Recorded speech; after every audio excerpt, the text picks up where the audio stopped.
Hi friends, ఇంట్లోనే చిన్నపిల్లలకి ఇలా బిస్కెట్స్ చేసి పెట్టండి. చాలా బాగుంటాయి, ఆరోగ్యానికి కూడా చాలా మంచిదన్నమాట. చాలా సింపుల్ కూడా. కొంచెం టైం కేటాయించి చేశారంటే ఈజీగా చేసేసుకోవచ్చు అనమాట. చూడండి ఎంత పర్ఫెక్ట్గా వచ్చాయో. మరి మీరు కూడా ట్రై చేస్తారా? అంతకంటే ముందు hi friends, welcome to Sri Ruchulax. నేను మీ లావణ్య. ఈరోజు రెసిపీలో బాలామృతం పిండితో బిస్కెట్స్ ఎలా చేయాలో చూపిస్తాను. చాలా సింపుల్ అనమాట.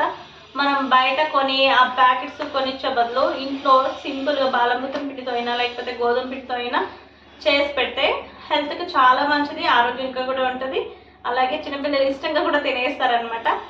అంతకంటే ముందు ఎవరైనా ఫస్ట్ నా ఛానల్ చూసినట్లయితే ప్లీజ్ సబ్స్క్రైబ్ చేసుకుని వీడియోని లైక్ చేయండి. పక్కనే ఉన్న బెల్ ఐకాన్ని క్లిక్ చేసి ఆల్ అనే బటన్ ఉంటుంది, దానిపైన క్లిక్ చేశారంటే నేను ఏ వీడియో పెట్టినా ఫస్ట్ మీ దాకా నోటిఫికేషన్ వస్తుంది, మీరే చూడొచ్చు అనమాట. ఇప్పుడైతే బాలామృతం పిండితో బిస్కెట్స్ ఎలా చేయాలో చూద్దాం రండి.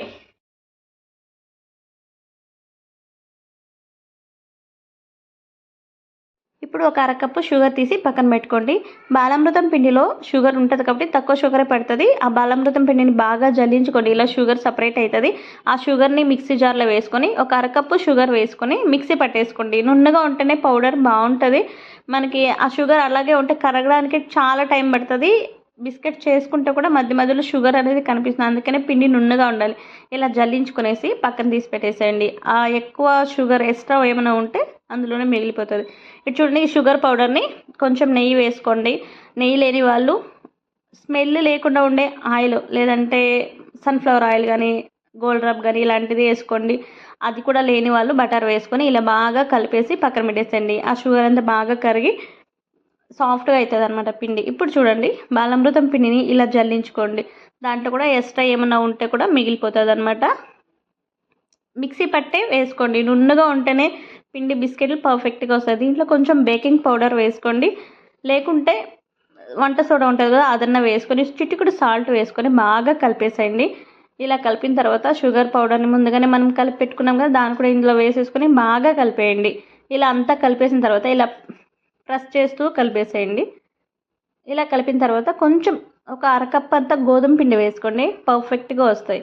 ఇలా బాగా కలిపి ఇలా ముద్ద పడితే ముద్దలాగా రావాలన్నమాట. దాంట్లో కొంచెం కొంచెంగా వాటర్ వేసుకుంటూ ఇలా సాఫ్ట్గా ముద్ద చేసి ఒక 5-10 నిమిషాలు పక్కన పెట్టేసేయండి. పిండిని గట్టిగాను కలుపుకోకూడదు, మెత్తగాను కలుపుకోకూడదు అనమాట. ఇలా సాఫ్ట్గా ఉంటేనే పర్ఫెక్ట్గా వస్తాయి. ఇలా మూత పెట్టేసి ఒక 5 నిమిషాలు పక్కన పెట్టేసాను. ఇప్పుడు ఫ్రీ హీట్ చేసుకోవాలి. ఏదైనా పాత్ర తీసుకోండి. నేనైతే ఏఎంసీ కుక్వేర్స్లో వాడుతున్నా. దీన్ని రోస్టర్ అని చెప్పేసి అంటాము. చాలా సింపుల్గా చేసేసుకోవచ్చు బిస్కెట్స్. దీంట్లో ముందుగానే ఫ్రీ హీట్ చేసేసుకోవడం వల్ల మనము ఉప్పు వేసి దాంట్లో ఒక గిన్నె వేసి తర్వాత ఫ్రీ హీట్ చేసుకుంటాం కదా, దీంట్లో అలా ఉండదన్నమాట.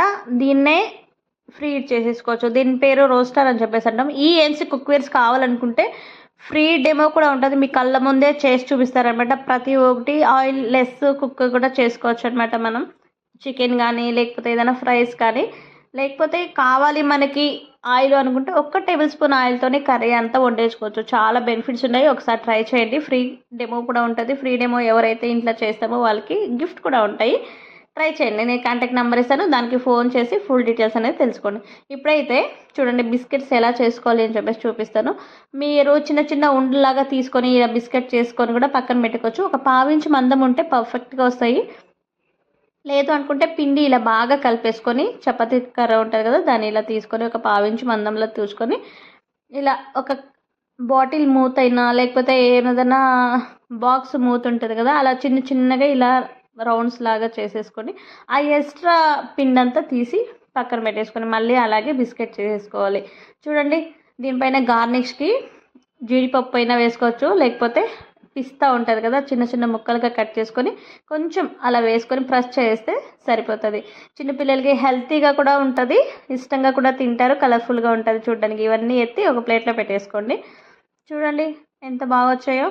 చాలా సింపుల్ అనమాట. ఇప్పుడు ఒక ప్లేట్ తీసేసుకొని దానికి నెయ్యి అయినా లేకపోతే ఆయిల్ అయినా వేసేసుకొని దీన్ని ఇలా పెట్టేసుకోవాలి. కొంచెం దూరంగానే పెట్టండి, అది బాగా పొంగుతూ వచ్చేటప్పుడు దగ్గర అతుక్కొని వేస్తాయి అనమాట. చూడండి, ఫ్రీ హీట్ అయిపోయింది. 98 లేదా 97 వరకు వస్తే సరిపోతుంది. ఇలా ఒక బౌల్ వేసేసుకొని గిన్నెలో ఇలా పెట్టేసేయండి. వేడిగా ఉంటుంది, చూసి పెట్టుకోండి. మూత పెట్టేసి ఇక్కడ చూడండి ఆల్రెడీ ఫ్రీ హీట్ అయింటుంది కాబట్టి 98 వరకు వస్తే సరిపోతుంది. కింద కొంచెం మాడినట్టు ఉంటుంది కదా, అప్పుడు బిస్కెట్స్ రెడీ అయిపోయినట్టు. వేడి పైన కొంచెం సాఫ్ట్గానే ఉంటుంది, తీసి చల్లారిన తర్వాత గట్టిగా పడతాయి అన్నమాట. అందుకనేసి కొంచెం చల్లారిన తర్వాత కింద తీసుకోండి, ఒక చాక్ అయినా లేకపోతే స్పూన్ అయినా తీసి పెట్టుకోండి. పూర్తిగా ఆరిన తర్వాత తీసారంటే అతుక్కుపోతుంది, బిస్కెట్స్ పర్ఫెక్ట్గా రావన్నమాట, షేప్ విరిగిపోతాయి. మిగతా అన్ని బిస్కెట్స్ అలాగే పెట్టేసేయండి. చూడండి, ఇంకొక పెట్టిన ప్లేట్లోనే పెట్టకండి, అవి రావు త్వరగా. ఇంకొక ప్లేట్లో తీసి ఎక్స్ట్రా బిస్కెట్స్ ఉంటే పెట్టేసేయండి. మూన్ బిస్కెట్స్ కూడా ఇలాగే పిండిని బాగా పావించు మందం రుద్దుకొని ఒక మూత తీసుకొని ఇలా చందమామ బిస్కెట్లు కట్ చేసేసుకోవచ్చు.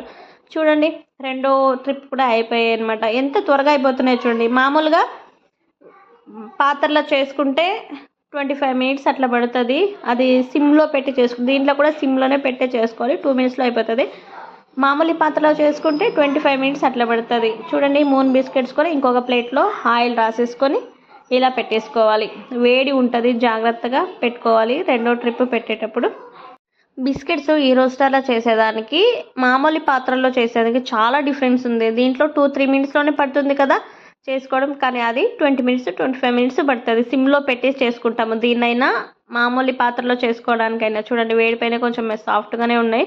బాగా ఆరిన తర్వాత గట్టి పడతాయి అనమాట. కొంచెం గోరువెచ్చగా ఉండేటప్పుడే తీసి పెట్టుకున్నారంటే పర్ఫెక్ట్ షేప్స్ అనేది వస్తుంది. మీరు బాగా ఆరిన తర్వాత చేస్తే విరిగిపోతాయి అనమాట. మీరు ఎంత నెయ్యి పూసినా బాగా ఆరిన తర్వాత అతుక్కుపోతుంది ప్లేట్కి. అందుకే కొంచెం గోరువెచ్చగా ఉండేటప్పుడు బిస్కెట్స్ అనేది తీసి పక్కన ఆరబెట్టేసేయండి. పర్ఫెక్ట్ బిస్కెట్స్ రెడీ అయిపోతాయి. లేదు బటర్ పేపర్స్ ఉంటే దానిపైన వేసి కూడా ఆయిల్ రాసేసి లేదా నెయ్యి రాసేసి బిస్కెట్స్ దానిపైన పెట్టి ఫ్రీ చేసేసుకోవచ్చు. చూడండి, బాగా ఆరిన తర్వాత బిస్కెట్స్ ఎంత పర్ఫెక్ట్గా వచ్చాయో, బాగా గట్టిగా కూడా ఉన్నాయన్నమాట. సర్కిల్ మీకు ఏ షేప్ కావాలో ఆ షేప్లో చేసేసుకోవచ్చు. చిన్నపిల్లలకి ఇలా బాలామృతం పిండితో చేసి పెట్టండి, హెల్త్ కూడా చాలా మంచిది. చాలా న్యూట్రిషన్స్ ఉంటాయన్నమాట దాంట్లో. చేసి పెడితే వాళ్ళు కూడా ఇష్టంగా తింటారు. ఆ జీడిపప్పు వేసిండే దానివల్ల ఇంకా టేస్ట్ అనేది చాలా బాగుంటుంది. అసలు బాగా ఆరిన తర్వాత గట్టి పడతాయి కదా, అప్పుడు ఇంకా టేస్ట్ చాలా బాగుంటుంది. చూసారు కదండి, బాలామృతం పిండితో ఎలా బిస్కెట్ చేయాలో. సేమ్ ప్రాసెస్ గోధుమ పిండితో కూడా చేసుకోవచ్చు, మైదా పిండితో కూడా చేసుకోవచ్చు. మరి ట్రై చేస్తారు కదా. మీకు నచ్చిందా? నచ్చితే లైక్ చేసి షేర్ చేసి సబ్స్క్రైబ్ చేసుకోండి నా ఛానల్ని, అలాగే సపోర్ట్ చేయండి. చూడండి, బాగా ఆరిన తర్వాత తీస్తే ఇలా విరిగిపోతాయి అనమాట. అవి కూడా టేస్ట్ చాలా బాగుంటుంది, తినేయచ్చు అనమాట. మరి నచ్చితే లైక్ చేసి సబ్స్క్రైబ్.